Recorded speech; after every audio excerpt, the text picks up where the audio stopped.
ಎಲ್ಲರಿಗೂ ನಮಸ್ಕಾರ. ನನ್ನ ಹೆಸರು ಸಂತೋಷ್ ಬಾಯಿಬಿಡಿ ಅಂತ ಹೇಳ್ತಿರ್ಬೇಕು. ಎಲ್ಲ ಹೊಸದಲ್ಲ. ಏನಿಲ್ಲ, ಸಂಘಟನೆ ಎಂಬುದು ಒಂದು ಸಾಮಾಜಿಕ ಕಾರ್ಯಗಳದಾಗ ನಾವೇ ತಡ್ಕೊಳ್ಳೋದಲ್ಲ. ಈ ಸಂಘಟನೆ ಅಂದ್ರೆ ಯಾರು ಪಗಾರ ಕೊಡೋದಲ್ಲ, ಏನು ಇಲ್ಲಿಂದ್ರೆ ರೊಕ್ಕ ಬರೋದಲ್ಲ.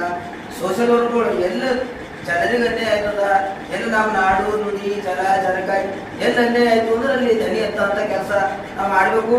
ಸಂಘಟನೆ ಅಂದ್ರೆ ಸಾಮಾಜಿಕ ಜವಾಬ್ದಾರಿ ಅಂತಂದ್ರೆ ನಾವು ಮನೆಯದ ನಾವು ಸ್ವತಂತ್ರ ಹೇಳಲ್ಲ. ಯಾರೋ ಒಬ್ಬರು ಮೇಲೆ ಅನ್ಯಾಯ ಆಯ್ತು ಅಂದ್ರೆ ನಾವು ಒಬ್ಬರು ಹೋಗೋದಕ್ಕೆ ಒಂದು 4 ಮಂದಿ ಹೋಗೋ ನ್ಯಾಯ ಕೊಡಿಸೋದಕ್ಕೆ ಇದು ಒಂದು ಡಿಫ್ರೆಂಟ್ ಆಗಿರ್ತದೆ. ಈ ಹೋರಾಟಗಾರರಲ್ಲಿ ಹೆಂಗಿರ್ತದೆ ಅಂದ್ರೆ ಅವಮಾನ ಬೀರ್ತದೆ, ಸನ್ಮಾನ ಬೀರ್ತದೆ. ಎರಡು ಸಮಾನಾಗಿ ತಗೊಂಡವ್ರೆ ಒಂದು ನಾಯಕತ್ವದಾಗ ಬೆಳ್ಳಕ ಸಾಧ್ಯ ಇರ್ತದ. ಇಷ್ಟು ದಿನ ನಮ್ದು ನಡೆದಿತ್ತು ನಡೆಸಿದೇವೆ. ನಾವು ಹಿರಿವಿ ಬೆನ್ನಿಗೆ ಎಲ್ಲರ ಬೆನ್ನಿಗೆ ಇರ್ತೇವೆ, ಎಲ್ಲರೂ ಸಪೋರ್ಟ್ ಮಾಡ್ತೇವೆ. ಸಾಯಿಸಿಂದ ಅಣ್ಣವರು ಮತ್ತು ನಮ್ಮ ಅಧ್ಯಕ್ಷರು ಅವ್ರು ಎಲ್ಲರೂ ಬಂದಾರ ಮತ್ತು ಒಳ್ಳೆ ರೀತಿಯಲ್ಲಿ ಕಾರ್ಯಕ್ರಮ ಮಾಡತ್ತಾರ. ಇವ್ರ ಅಣ್ಣವ್ರ ಮಾರ್ಗದರ್ಶನದಾಗ ಮತ್ತು ಜಿಲ್ಲಾಧ್ಯಕ್ಷರ ಮಾರ್ಗದರ್ಶನದಾಗ ಒಳ್ಳೆ ರೀತಿಯಿಂದ ಹೊಂದ್ಕೊಂಡು ಹೋಗಾರಿ. ಯಾಕಂದ್ರೆ ನಮ್ಮ ಜಿಲ್ಲಾಧ್ಯಕ್ಷ ಅಂತಂದ್ರೆ ನಮ್ಮ ಮುಸ್ಲಿಂ ಮಂದಿಗೆಲ್ಲ ಒಂದು ಗುಡಿಗೆ ಹಾಕಿ ಒಂದು ಕಳಸ ಇರ್ತದಲ್ಲ, ಹಾಗೆ ನಾವು ಅವ್ರ ಕಳಸ ಇದ್ದಂಗೆ ಅವ್ರ ಸಣ್ಣವರಿರ್ಲಿ ನಮ್ಮವರಿಗಿರ್ಲಿ ಸಂಘಟನೆ ಅಂತ ಹೇಳಿ ಬಂದಿನಾಕ ಅವ್ರೊಂದು ನಮ್ಮ ಮ್ಯಾಗ್ ಇರ್ತಾರ. ಅವ್ರ ಸಂಘ ನೀವು ವಸ್ತು ಮಂದಿರ ಕೈ ಜೋಡಿಸ್ತೀರಂದ್ರೆ ಒಂದು ಶಕ್ತಿ ಇರ್ತದ. ಯಾವುದೇ ಸಾಮಾಜಿಕ ಜವಾಬ್ದಾರಿಗಳು ಎಲ್ಲೇ ಆಯ್ತು ಅಂದ್ರೆ ಹೇಳಿ ಕೇಳ್ರಿ. ಮತ್ತೆ ಇನ್ನೊಂದು ಮಾತು, ಇದು ಕರ್ನಾಟಕ ಮಾನವ ಹಕ್ಕು ಭ್ರಷ್ಟಾಚಾರ ನಿಗ್ರಹ ಸಮಿತಿ ಅಂತ ಹೇಳಿ ಏನಿದೆ ಸಂಘಟನೆ ಅದ. ಈ ಸಂಘಟನೆ ಕನ್ನಡ ಪರ ಸಂಘಟನೆ ಅಂತ ಹೇಳಿ ತಿಳ್ಕೊಳಕ್ ಹೋಗ್ಬೇಡಿ. ಕನ್ನಡ ಪರ ಅಂತ ಹೇಳಲ್ಲ, ಮಾನವ ಹಕ್ಕುಗಳು ಮನುಷ್ಯನ ಹಕ್ಕು ಏನು ಉಲ್ಲಂಘನೆ ಆಯ್ತದ ಅಲ್ಲ ಧನಿ ಅಂತ ಪೋಲ್ ಇದಕ್ಕದ. ಎಲ್ಲರೂ ಒಗ್ಗೂಡ್ಬೇಕು, ಒಳ್ಳೆ ರೀತಿಯಿಂದ ಕೆಲಸ ಮಾಡಬೇಕು.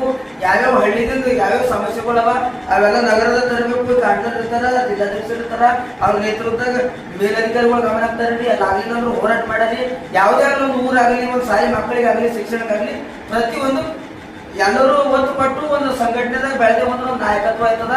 ಈ ಸಂಘಟನೆ ಅಂದ್ರೆ ಸುಮ್ಮನೆ ಸಾಮಾನ್ಯ ಅಲ್ಲ. ಸಂಘಟನೆ ಅಂದ್ರೆ ನಾವು ಹಳೆ ಬರೆದು ಬರ್ತೀವಿ, ನಮ್ಗೆ ಯಾರಿಗೂ ಗುರುತಿಸಿದ್ರೆ ಮೊದಲು ಈಗ ಅಣ್ಣವ್ರು ಬೀಳೋರೆಲ್ಲ ಗುರುತಿಸ್ಲತ್ತಂದ್ರೆ ಸಂಘಟನೆ ಮುಖಾಂತರ ನಾವು ಗುರುತಿಸ್ಕೊಳ್ತಾರ. ಅದೇ ಸಂಘಟನೆ ನಾವು ಒಂದು ಪೋಸ್ಟ್ ತಗೊಂಡಿದ್ದೇವೆ, ನಾವು ಮನೆ ಕೊಟ್ಟಿದ್ದೇವೆ ಅನ್ನೋದು ಆಗಲ್ಲ.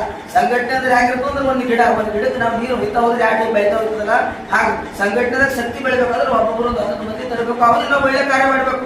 ಒಳ್ಳೆ ಕಾರ್ಯಗಳು ಅವ್ರದ್ದು ಏನು ಸಮಸ್ಯೆಗಳು ಕೂದು ಬರ್ತಿರ್ಬೇಕು ಅಂದ್ರೆ ಒಳ್ಳೆಯರಪ್ಪ ಅಂತಾರೆ. ನಮ್ದು ಯಾವ್ದಾದ್ರು ಒಂದು ಹೋರಾಟ ಇತ್ತಂದ್ರೆ ನಾವು ಒಬ್ಬೊಬ್ಬರಿಗೆ ಒಂದು 10 ಮಂದಿನೇ ಇತ್ತಂದ್ರೆ ಒಂದು ಜನ ಶಕ್ತಿ ಸಿಗ್ತದ. ಅಂತ ಶಕ್ತಿ ತುಂಬಿಸಂತ ಕೆಲಸ ನೀವೆಲ್ಲರೂ ಮಾಡಬೇಕು. ನೀವೆಲ್ಲರೂ ಈಗ ಎಷ್ಟು ಮಂದಿ ಸೇರ್ಬರ್ತೀರಿ ಸಂಘಟನೆದಾಗ ವಸ್ತು ಮಂದಿ ಒಂದು ಪಿಲ್ಲರ್ ಇದ್ದಾಗಿದ್ದೀರಿ. ನಿಮಗೆ ಎಲ್ಲರೂ ಒಂದು ಪಿಲ್ಲರ್ ಇದ್ದಾಗಿದ್ದೀರಿ. ನೀವು ವಸ್ತು ಮಂದಿ ಸ್ಟ್ಯಾಂಡ್ ತಗೊಂಡಾಗ ಮಾತ್ರ ಸಂಘಟನೆ ಬೀದರ್ ಜಿಲ್ಲೆದಾಗಲಿ ಇಡೀ ಕರ್ನಾಟಕದಾಗಲಿ ಸಂಘಟನೆ ಬೆಳೀತದ. ಮತ್ತು ನಿಮ್ಮ ಹೆಸರು ಬೆಳೀತದ, ನಿಮ್ಮೊಂದು ನಾಯಕತ್ವನು ಬೆಳೀತದ. ಸಂಘಟನೆ ಅಂದ್ರೆ ರಾಜಕಾರಣಕ್ಕೆ ನಾವು ಹೋಗೋದಾಯ್ತದ. ಯಾಕಂದ್ರೆ ಸಂಘಟನೆ ನಾವೆಲ್ಲರೂ ತಡ್ಕೊಳ್ಬೇಕು. ನಮ್ದು ಒಳ್ಳೆ ನಮ್ದು ಏನು ವರ್ಚಸ್ಸದ ಅರ್ಥ ಹೋಗ್ಬೇಕು. ಹಣ ಸಂಘಟನೆ ನಾವು ಕುಂತಿದೆವು